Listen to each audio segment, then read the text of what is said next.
Yeah, welcome to the Self workshop for the integration. Now, I'm a little bit biased, but I promise you Self is really easy to integrate.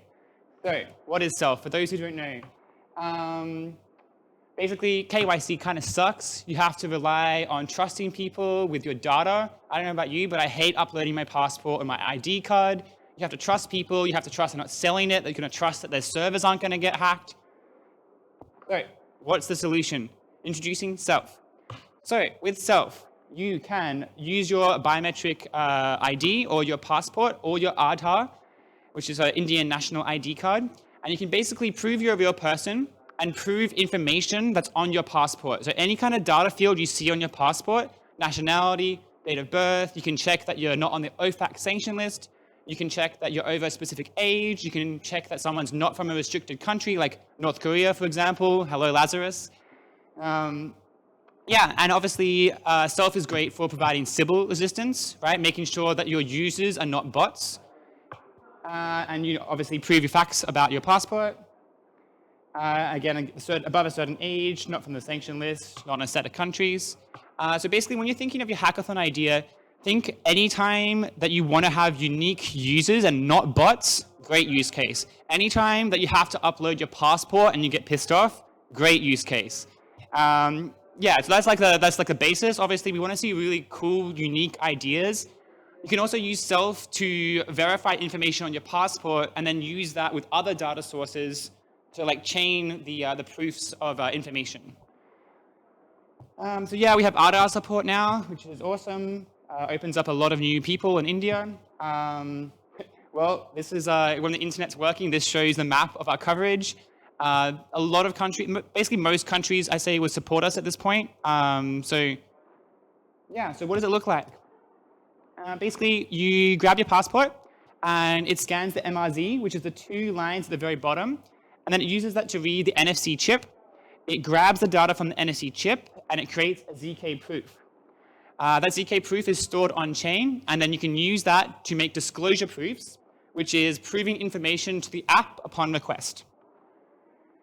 So I don't want to get too deep into it. I just want to get into the code and show you how it works. But basically, you can see the passport gets scanned by the mobile app. And then you have a secret generated. And this secret is what gives you access to your ZK proof that's stored on the Celo blockchain. We send your passport data to a TEE. And we verify that it's the correct TEE, which destroys your data upon creating the ZK proof. The ZK proof does the proof generation using Groth16. And then it sends that to the on-chain Merkle tree on Celo. Yeah, so there's two different ways to integrate Self. So basically, you can see we have the app, which is running, and you have the front end, which has a QR code. The QR code is what users will scan. It'll do the verification, and then the ZK proof is returned back either to the on-chain verification smart contract, or your own backend can do the verification as well. So we have two different tracks. We have the on-chain verification, and we have the backend verification. So the main prize pool is the on-chain verification. So QR code gets scanned, the ZK proof is then sent to the smart contract, and you do the on-chain verification on Celo. The other track is for doing the backend verification, this one. In the workshop, we're going to focus on the on-chain verification. So let's get to it. So I'm going to pull up our workshop repo. So if you go to our GitHub, we have the workshop repo that I'd highly recommend you just fork it because it's already working.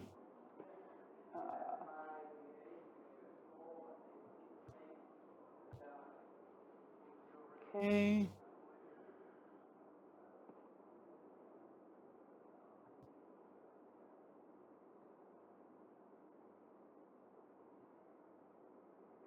Okay, I'm just gonna, maybe too much. Okay, cool. So you have forked the workshop repo. Now what do you do?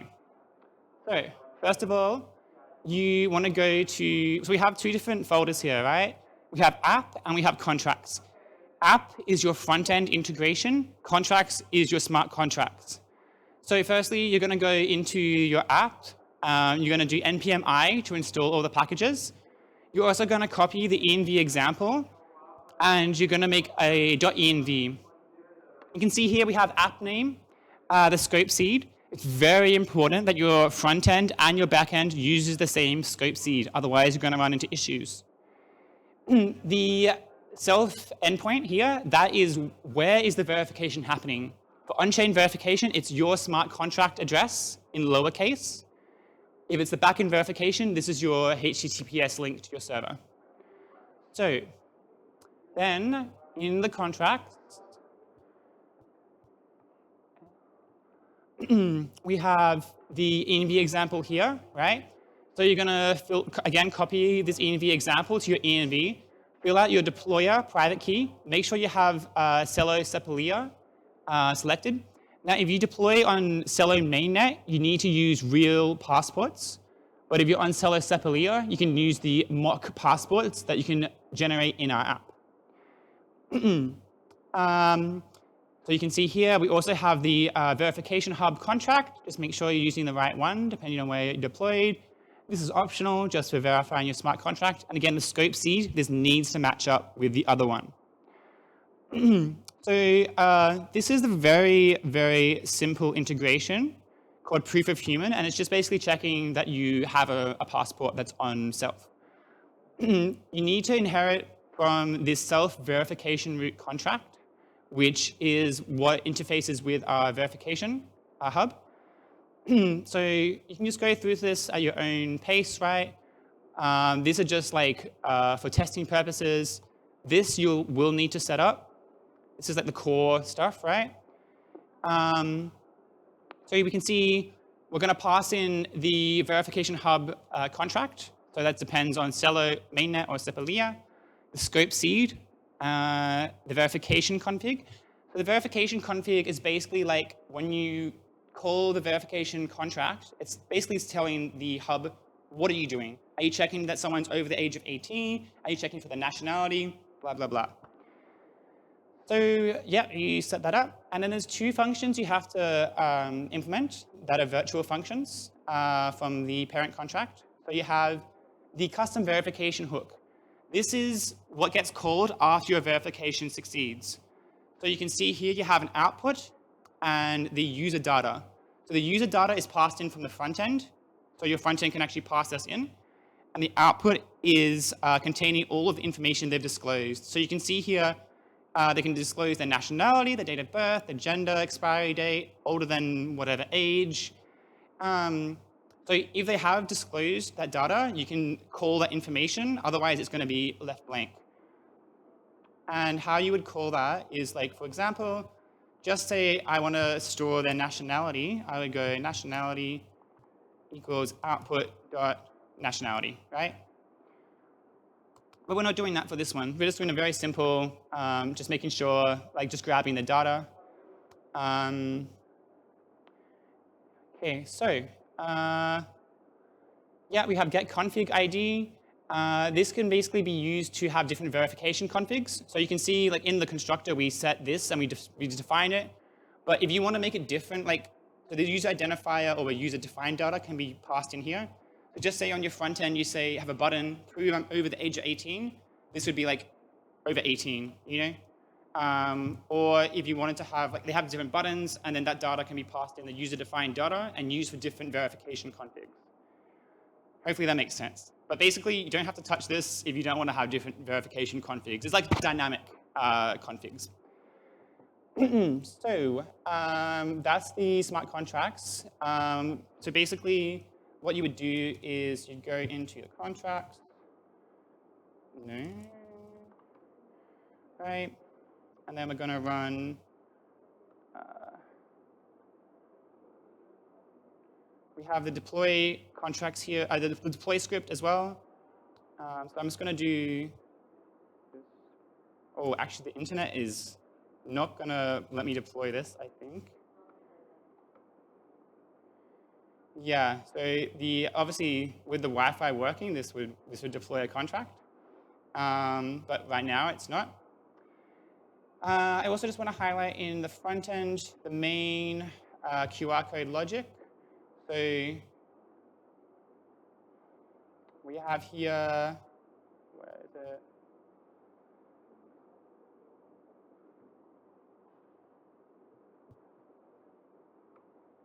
Okay, so then, yeah, in the front end, this is the main component for constructing the QR code that the users will scan. Um, Again, the scope needs to match up, and the endpoint, and you would have your disclosures. You would have your disclosures down here, right? So we're just checking that they're over 18. We don't have any excluded countries, I think. Oh yeah, we're just checking that they're not from the United States here. But then, yeah, you can uncomment this. If you want to get, like name, issuing date, you would just have this under your disclosures struct. Okay, so okay, I'm a little concerned with the no Wi-Fi situation, but basically, so you run the deploy script, right? That's going to give you your contract address. And it should give you the contract address in lowercase. We then go to our env and we put this here, right? Did I have a workshop?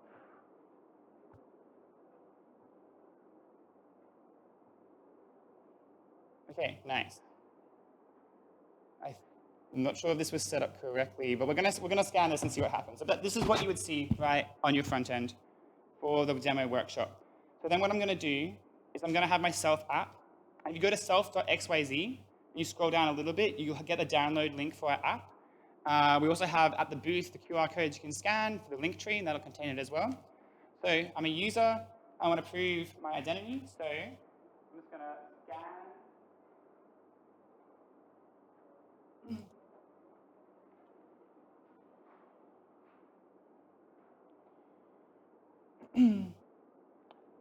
So yeah, again, the Wi-Fi is an issue here, but basically what happens is your self app shows the disclosures that you're going to do, so you can see ahead of time.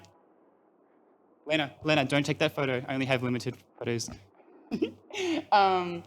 Yeah, so it's gonna on your phone. It's gonna say, okay, what are you going to be disclosing, right?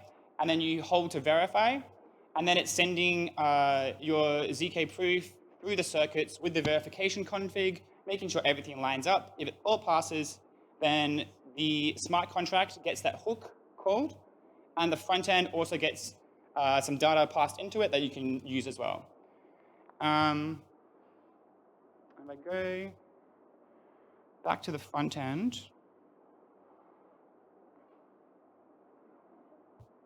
oh wait, sorry, different screen.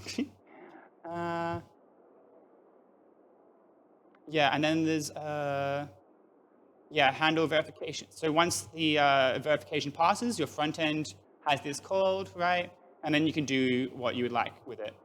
And I think, so yeah, also another point here, user ID. You can either, so for our demo example, we're just passing in a 0 address, right? But you could grab the user's connected wallet, for example. Or you could create a unique user ID. Just be careful when you are connecting a user's wallet, because if you have the user's connected wallet and they disclose all their passport data, for example, you've just tied their on-chain wallet to all this data. So you can get, if you want to be a little bit more private, you can create the unique user ID. So then your front-end server knows, okay, this wallet is associated with this unique user ID. And then on the smart contracts on-chain, all it's seen is unique user ID is associated to this disclosure proof. And then also you have the user-defined data.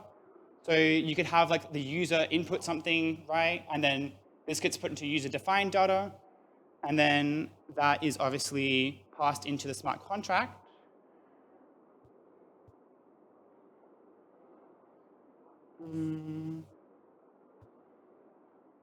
Yeah, so that's user data, right? So it goes for the verification, then your smart contract has that data to work with as well. And that's it. It's honestly, it's really simple. Front end with the QR code, back end with the smart contract verification, and this is where you put all your custom logic on chain. And yeah, that's basically it. Does anyone have any questions? Yes, hello.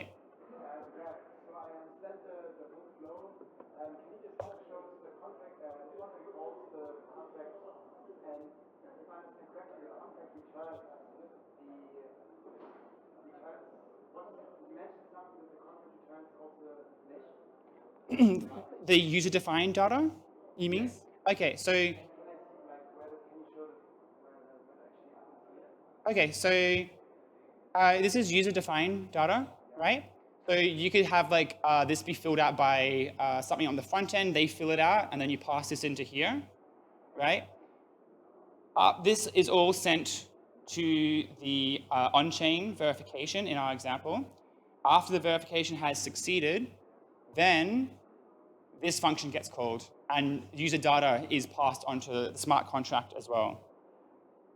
Does that make sense? Yeah. So basically, the user-defined data is just some data that you want the smart contract to also have some kind of interaction with, yeah, after it's done the verification. This is an example of the on-chain verification, and I recently created a branch. So I also have a back-end verification example. I also have a hyperlane example showing you how to do, because right now it's all happening on Celo, right? But if you want to do some kind of cross-chain interaction, you want to take the message, like after this custom verification hook, then you say, okay, and then we're going to take this output, this generic disclosure output, which contains the disclosed information, and then we can bridge that with hyperlane with layer 0. We also have a layer 0 example as well. So if you're looking to integrate with one of those two partners, then definitely check those out, because these are working examples that you can build upon. And I highly just recommend just forking and then working on top of that, because then you know this works, and then you add your logic on top of it, right? Cool. Is there any other questions?